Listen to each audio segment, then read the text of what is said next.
What if I told you that the most dangerous weapon America used against Nazi Germany wasn't a bomb or a tank or even an army, but a hamburger? Because in the summer of 1943, thousands of battle-hardened German soldiers stepped off a train in Texas, expecting prison camps, hunger, and humiliation, and instead were handed white bread, cold Coca-Cola, and a view of small towns glowing brighter at midnight than Berlin ever did at noon. For men raised on propaganda that America was weak, divided, and starving, that single sight was more terrifying than any battlefield. It wasn't just defeat they were facing, it was the slow demolition of everything they believed in. It started months earlier, far from Texas, under the glaring North African sun. May 1943 marked the collapse of the Afrika Korps. General Jürgen von Arnim, Rommel's replacement, had surrendered nearly 250,000 German and Italian soldiers in Tunisia.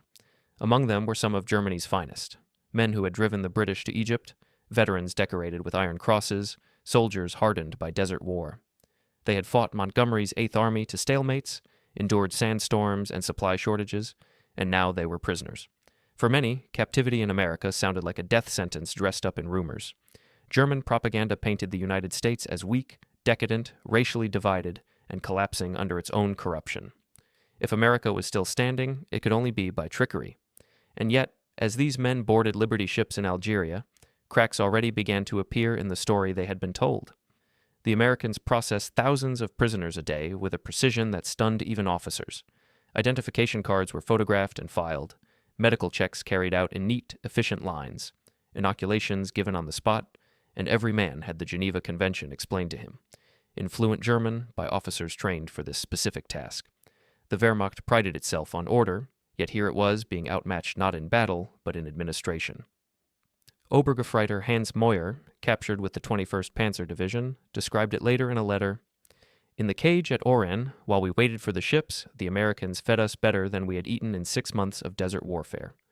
White bread, real coffee, meat twice a day. At first we thought it was propaganda, but it was their standard ration. On board the Liberty ships, the lessons continued. The vessels themselves were miracles of mass production. One had famously been built in just 4 days and 15 hours in California. At peak, American shipyards produced 3 of these per day. Each was a floating classroom in industrial power. Prisoners noticed details the guards never thought to hide. Engines assembled from parts shipped in from 32 different states, radar systems standard on even cargo ships, food waste thrown overboard in quantities larger than entire. German rations. Feldwebel Kurt Zimmermann wrote home after repatriation. The crew disposed of more food in a day than my company received in a week. They did this without mockery. It was not a show. For them, supply was limitless. For some, the realization cut deeper than defeat. Oberstleutnant Wilhelm von Stobern, a Prussian aristocrat, stared at the radar antenna turning above the bridge. If this is standard on their cargo ships, he thought, Germany has already lost. On August 2nd, 1943, their ships entered Norfolk Naval Base in Virginia. The sight shattered any illusions left. The port stretched for miles, 4,300 acres of docks, cranes, and warehouses. In a single day, Norfolk moved more tonnage than Hamburg could in a week. Prisoners counted 40, 50, 60 ships being loaded or unloaded simultaneously. One factory worker from the Ruhr scribbled secretly in his diary. Each crane lifted loads that in Germany would take 12 men and horses, and they moved with electricity, not smoke. As they marched toward waiting trains, prisoners passed parking lots filled with cars. Civilian cars, dozens, hundreds of them. In Germany, private automobiles were luxuries reserved for the wealthy or for party elites. The Volkswagen, promised to the people since 1934, remained a phantom. But here, dock workers drove to work in their own vehicles as if it were the most natural thing in the world. The next shock came with the trains themselves. Prisoners braced for cattle cars or bare wooden wagons. Instead, they climbed into Pullman passenger coaches. Padded seats converted into beds. Dining cars with tablecloths and cutlery. Observation cars with panoramic windows. Radke, a veteran of France and North Africa, wrote in his diary, "We boarded like tourists, not prisoners. A sergeant apologized because the air conditioning wasn't working." Air conditioning, in August. We believed only Hitler's personal train had such luxury. For 3 days, the trains rolled across America. Virginia, North Carolina, Tennessee, Kentucky, carrying men whose entire worldview was being dismantled outside their windows. The nights were the most devastating. Germany had lived in blackout since 1940. Entire cities plunged into darkness to evade bombers. Yet here, in the middle of a war, even the smallest towns glowed. Martinsville, Danville, Greensboro. Dozens of communities lit like Christmas trees, storefronts shining at midnight, neon signs flickering, factories burning electricity through night shifts. When the train stopped for water in Roanoke, prisoners watched American workers resupply a locomotive in 30 minutes. In Germany, it would have taken hours. Automated coal loaders, electric pumps, mechanized lubrication, all running smoothly, effortlessly. One engineer calculated that the rail yard used more electricity in a single hour than his entire Berlin neighborhood did in a day. The waste was magnificent, he wrote. Fans spun in empty rooms, lights burned in buildings with no one inside. It was the carelessness of infinite supply. As the trains pressed westward, prisoners glimpsed an industrial world beyond imagination. The Alcoa aluminum plant in Tennessee stretched for 3 miles along a river, its furnaces devouring 175,000 kilowatts, more power than Munich itself. Near Louisville, 4 synthetic rubber factories rose from fields that had been empty only 18 months earlier. Together, they produced 800,000 tons annually. Germany had never reached a sixth of that, even in its best year. Chemist Oberleutnant Erich Hoffmann recognized the distillation columns instantly. Each facility was more advanced than anything we had built, and here they were, 4 side by side. They told us there were dozens more. Then came Ford's Willow Run plant near Detroit, a factory the size of a city, built in just 9 months, producing a B-24 Liberator bomber every 63 minutes. Prisoners counted aircraft in various stages of assembly as their train rolled past. Unfinished fuselages, gleaming wings, lines of bombers stretching into the distance. A Luftwaffe pilot whispered, "They told us American planes were inferior, but I saw the precision. These were not inferior aircraft. They were endless." Crossing the Mississippi at St. Louis, prisoners looked down on barges hauling grain in quantities so vast it dwarfed the German harvest. Elevators lined the banks like fortresses of food. A Bavarian farm boy wrote, "They transport wheat as we transport shells. A single barge carried enough grain to feed my entire village for 5 years." Kansas City brought another sensory shock. Meat. The smell of slaughterhouses and stockyards drifted into the train. German soldiers accustomed to 200 grams of meat per week watched American workers eat beef sandwiches during their lunch break. One guard bought hamburgers for the prisoners. Bread, meat, cheese, vegetables stacked high, and 20 sandwiches paid for with a single dollar bill. Gefreiter Paul Fischer confessed, "They ate meat as we eat bread. No, that is wrong.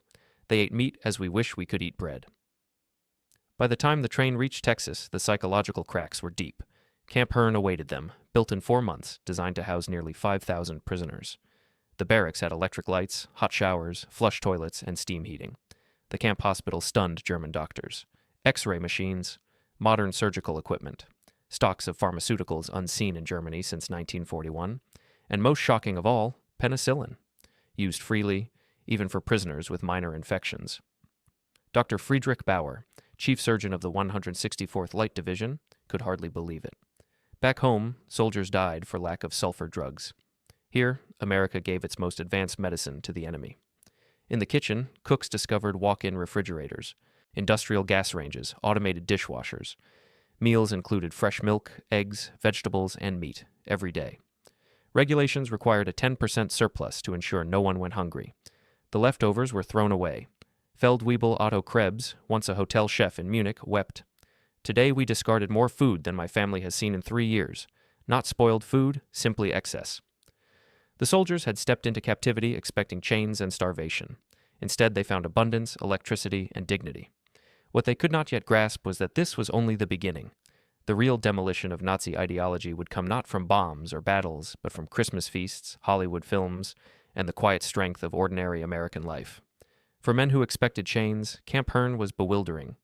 Wooden barracks with electric light and running water, hot showers steaming in tiled rooms, flush toilets, steam heat in winter. It was, by comparison, luxury. Even German civilians back home lacked many of these basics. The hospital was another revelation.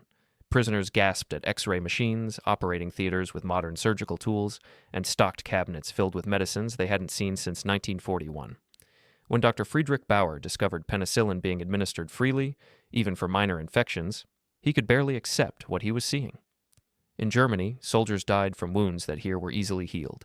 Food was equally shocking. The camp kitchen operated like a hotel's grand service. Walk-in refrigerators, automated dishwashers, gas ranges powerful enough to prepare meals for thousands. Rations included milk, fresh vegetables, eggs, meat. Regulations required 10% extra be cooked to ensure no man went hungry. The surplus was discarded. Feldwebel Otto Krebs, once a chef in Munich, confessed, "Today I threw away more bread than my family has eaten in 3 years. Not spoiled food, simply excess." I wept. By September 1943, America faced labor shortages in agriculture and industry. Prisoners became part of the solution. Each morning, groups were trucked out of camps. Guards sitting casually on the tailgates, weapons slung, knowing mass escape was pointless. Where could Germans disappear in a land this open, this watchful, this fed? At a cotton gin outside Houston, Unteroffizier Herbert Lang watched a single machine process in 1 hour what his entire village could not in a month. The farmer who owned it was not nobility, not party elite, just a farmer. He had electricity, running water, a car, a truck, and a tractor. His workers, including black laborers, ate lunches larger than German civilians had seen in years. And this, the guards explained, was normal. In Nebraska, prisoners worked sugar beet fields. They watched combines crawl across acres of wheat like ships on a golden sea. A 16-year-old American boy drove a tractor worth more than a German farmer could earn in a lifetime. When prisoners marveled, the boy shrugged.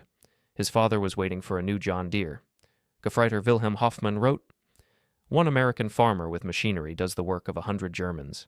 Their fields stretch beyond sight. They could lose half the harvest and still feed all of Europe." Factories provided another lesson. Geneva Convention rules kept prisoners from working directly on weapons, but they could replace American labor in other industries. That meant front row seats to production lines unlike anything in Europe. At a Campbell's soup factory in New Jersey, prisoners watched an elderly woman operating controls that automated tasks requiring 50 men in Germany. Conveyor belts, steam cookers, filling machines, all running with electricity. She monitored it while sipping coffee and listening to the radio. Near Detroit, prisoners unloading coal glimpsed the River Rouge complex, employing 100,000 workers, producing tanks, jeeps, and aircraft engines. More shocking than the scale was the parking lot, thousands of cars belonging to workers. Factory workers. In Germany, even officers rarely owned cars. Here, workers sometimes owned two. Everywhere they looked, the same truth appeared. Waste in America wasn't accident, it was strategy. Mountains of food discarded because it was surplus. Rivers of electricity burned through empty rooms. Factories running 3 shifts, 24 hours a day, as if efficiency mattered less than abundance. Stabsfeldwebel Ernst Wagner, who had worked in German food processing before the war, documented what he saw. In Germany, we measured butter by the teaspoon, sugar by whispers. Here, their factories wasted more in a day than we could produce in a week. And still, they produced endlessly. Waste was not weakness. It was proof of infinite resource. The ideological damage was immense. Nazi propaganda taught that democracies were decadent, wasteful, corrupt. And here was America, openly wasteful, and impossibly powerful because of it. For many Germans, working the land was familiar. Most had grown up in rural villages where farming meant muscle, sweat, and simple tools. That was why American farms were so unsettling. In Texas, Oklahoma, and Nebraska, prisoners trucked to the fields, watched machinery transform agriculture into industry. A single combine harvester cleared in an afternoon what an entire Bavarian village might take weeks to finish. Unteroffizier Karl Becker, a farmer's son from Saxony, recalled, "We were 50 men sent to assist a harvest." The farmer laughed kindly and said one of his machines did the work of all of us together. He was right. We stood and watched as steel teeth devoured the wheat. The scale was incomprehensible. Fields stretching to the horizon, grain elevators taller than churches, sacks of flour stacked higher than houses. And it wasn't just grain. There were endless rows of cotton, corn, soybeans. The prisoners noticed something else. Refrigerators in, farmhouses, radios in kitchens, tractors waiting in barns next to trucks. Even farmers' children had bicycles or cars. Back home, such possessions were reserved for elites. Nazi ideology drilled into soldiers a racial hierarchy where non-Aryans were seen as inferior. America shattered that illusion daily. In the South, prisoners watched African-American laborers working alongside whites in the fields, driving tractors, operating cotton gins, supervising teams. They wore sturdy boots and ate hearty lunches. Some even drove their own trucks to work. Gefreiter Heinrich Lang wrote in disbelief, "In Hamburg, my father's Nazi party leaders taught us Negroes were savages. Yet here they smoked the same cigarettes, wore the same clothes, worked the same machines. They were not servants, they were workers, equals." At a Texas cotton gin, a black mechanic explained machinery to curious prisoners. In fluent, technical English, One German officer, embarrassed, admitted later, "He understood more of electricity than most of us engineers. Everything we had been taught was a lie." This racial contradiction cracked Nazi ideology in a way statistics never could. The propaganda said democracy made a nation weak. What the prisoners saw was different races working side by side and producing more than the Reich could dream of. In September 1943, Italy surrendered. Italian prisoners suddenly received better quarters, pay, and privileges if they cooperated with the Allies. Germans watched in shock as their former allies worked freely alongside Americans, sometimes even dating American women. Unteroffizier Friedrich Schulz wrote bitterly, "The Italians betrayed us, yet they are treated better than we treated them as allies. They work, earn money, send packages home. The Americans show them no hatred. This democracy we despised appears more honorable than our own Reich." The most devastating blow came not from machines or food, but from kindness. That December, American churches and civic groups sent 500,000 Christmas packages to German prisoners, enemies who had been trying to kill American soldiers only months earlier. Cigarettes, candy, games, toiletries. Local communities invited prisoners to Christmas dinners, though rules prevented most from attending. At Camp Herne, the Methodist church choir sang carols in German. Women sent homemade cookies and cakes. Boy Scouts delivered handmade cards. Oberleutnant Walter Müller, whose brother had died in Hamburg bombings, struggled to comprehend it. "They know we are their enemies. Many have sons fighting against us. Yet they show Christian charity. This is not propaganda. It is genuine. Only a people certain of victory can treat enemies this way." The feast itself was overwhelming. Turkey, ham, potatoes, pies, ice cream. Food Germany hadn't seen since before the First World War. Feldwebel Hans Asch wrote, "We ate like kings. Better than generals, better than party leaders. And this was not special. The guards told us every American family was eating the same. If they can feed prisoners this way, what do their soldiers eat?" By early 1944, reports from camp monitors spoke of ideological collapse syndrome. Fanatical Nazis grew quiet. Soldiers stopped talking of victory. Many asked for newspapers, books, even English lessons. The transformation had begun. The men who had arrived, believing in German superiority, were discovering that America's greatest weapon wasn't a bomber or a tank. It was prosperity itself. By the start of 1944, German prisoners were no longer just being fed and housed. They were being educated. What had begun as simple English lessons expanded into full programs of study. More than 40,000 men enrolled in courses. Some learned mathematics or economics. Others studied agriculture, engineering, or American history. University correspondence programs flowed into the camps, and Stanford and Chicago even sent professors to lecture in person. Men who had once marched under swastikas now crowded into classrooms made of wooden barracks. They filled notebooks, asked questions, debated their instructors.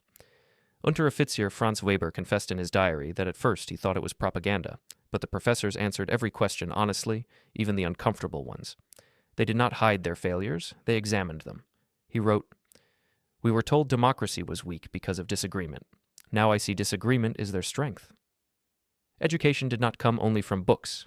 It came from films as well. The Americans screened ordinary Hollywood productions, not carefully tailored propaganda.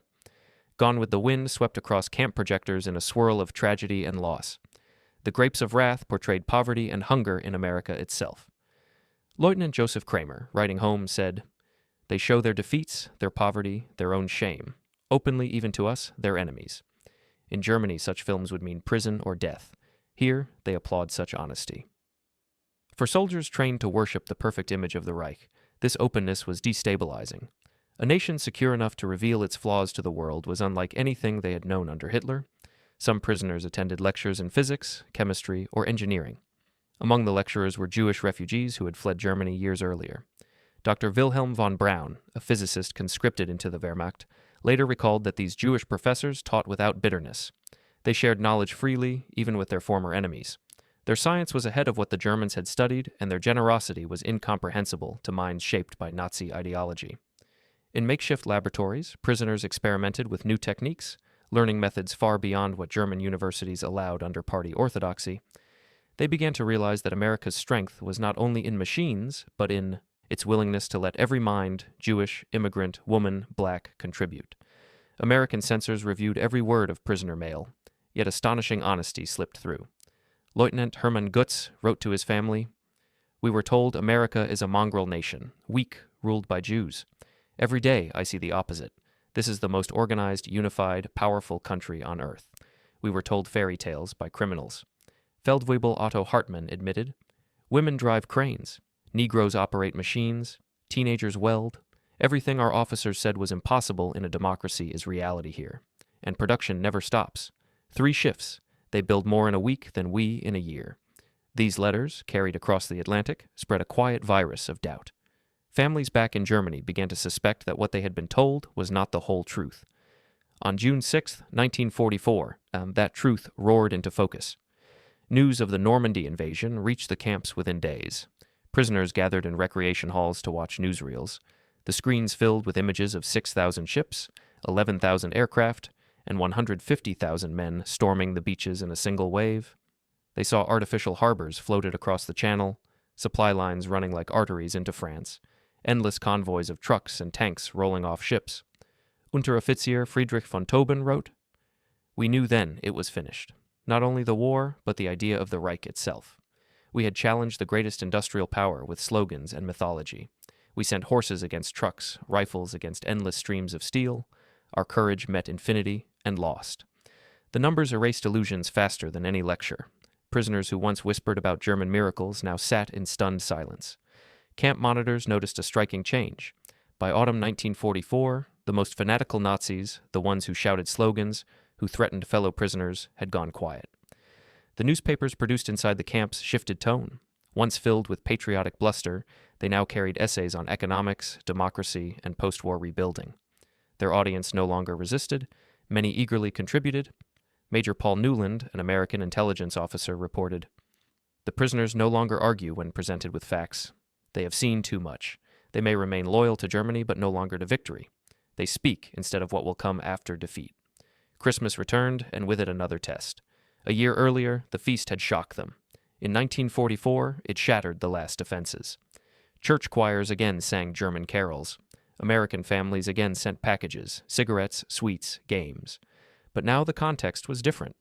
By late 1944, Germany was starving, cities were rubble, and families wrote letters filled with despair.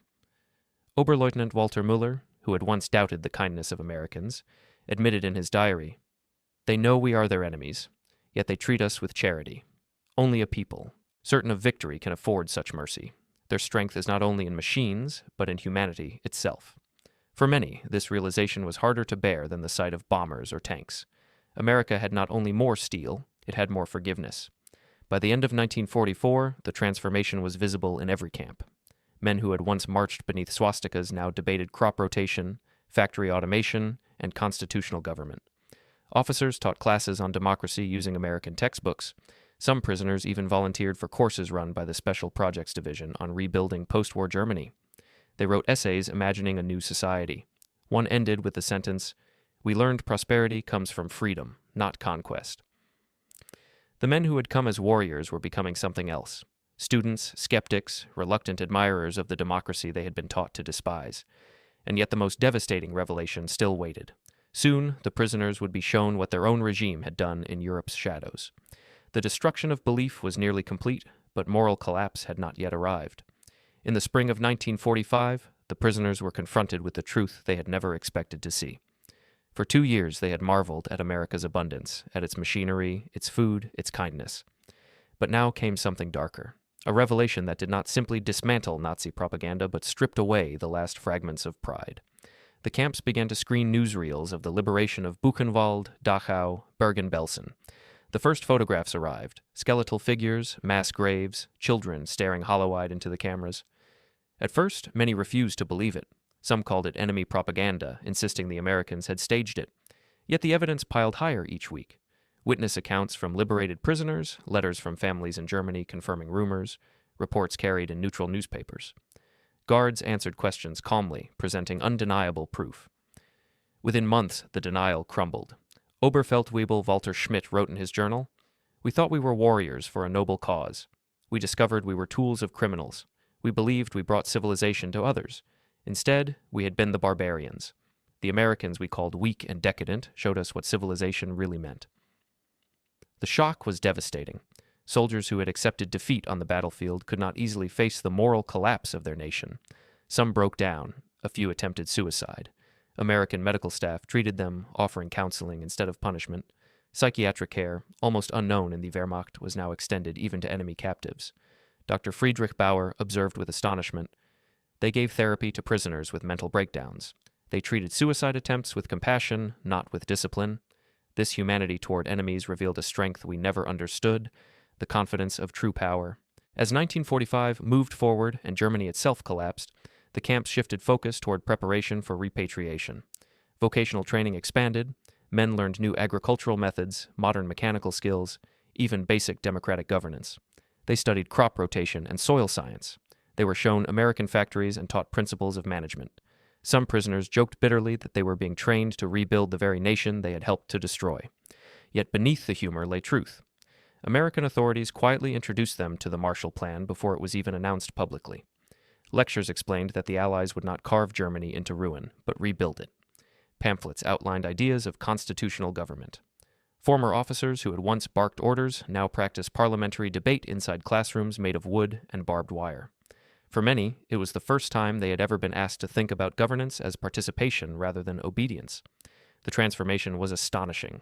Thousands volunteered for democracy courses. Essays written by former Nazis praised free markets, civil rights, and pluralism. Prisoners argued over the merits of federalism, of freedom of the press, of women's political participation.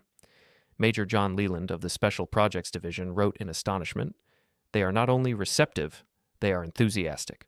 We must remind them not to mimic American ideas too eagerly, lest they lose credibility when they return home." By March 1945, the war was nearly over, and the camps had become laboratories of a new Germany. Many prisoners requested to remain in America permanently. Some had developed correspondence with American families who sent them gifts, letters, even photographs of children who called them our German friend. Thousands of these relationships lasted for decades, bridging the gulf between former enemies. Yet even amid this strange new hope, there was grief. News arrived daily from a ruined homeland. Letters told of bombed cities, hunger, families scattered. One prisoner's wife wrote that she could no longer find milk for their child. The camp chaplain arranged for church groups in Texas to send powdered milk to Germany, food for the family of an enemy. Acts like these dismantled the last defenses of pride. The moral weight of the concentration camp revelations lingered heavily. When films of liberated camps were shown, silence fell in the barracks for hours afterward. Some men openly wept, others sat staring at the floor. A few still denied, but fewer each week. What could not be denied was the overwhelming evidence, the photographs, the testimonies, the bodies. By April 1945, when Hitler took his own life in Berlin, the German prisoners in America already lived in a different mental world. They no longer dreamed of Nazi victory. They no longer believed in racial destiny. Many no longer even wished to return home. They wanted to carry something back with them, not the swastika, but what they had seen in America: prosperity, freedom, and dignity. When repatriation began in earnest in 1945 and 1946, the process was bittersweet. More than 370,000 German prisoners passed through the system. They boarded trains, then ships, not in chains, but in orderly groups. They carried with them suitcases filled with books, dictionaries, notebooks from classes. Some carried photographs of American families who had befriended them. Others carried letters promising to write even after return. One prisoner, Friedrich von Tauben, described the moment. "We stepped onto the ship not as conquerors returning home, but as students leaving a school. We had been fed, educated, cared for by our enemies. We could never again believe what the Nazis had told us." The irony was profound. Germany's future architects of democracy had been shaped not by force, but by captivity. And what awaited them on their ruined homeland would be harder than anything they had endured in the desert or on the battlefield. To rebuild a society out of rubble, armed only with the lessons they had learned from those they once called decadent.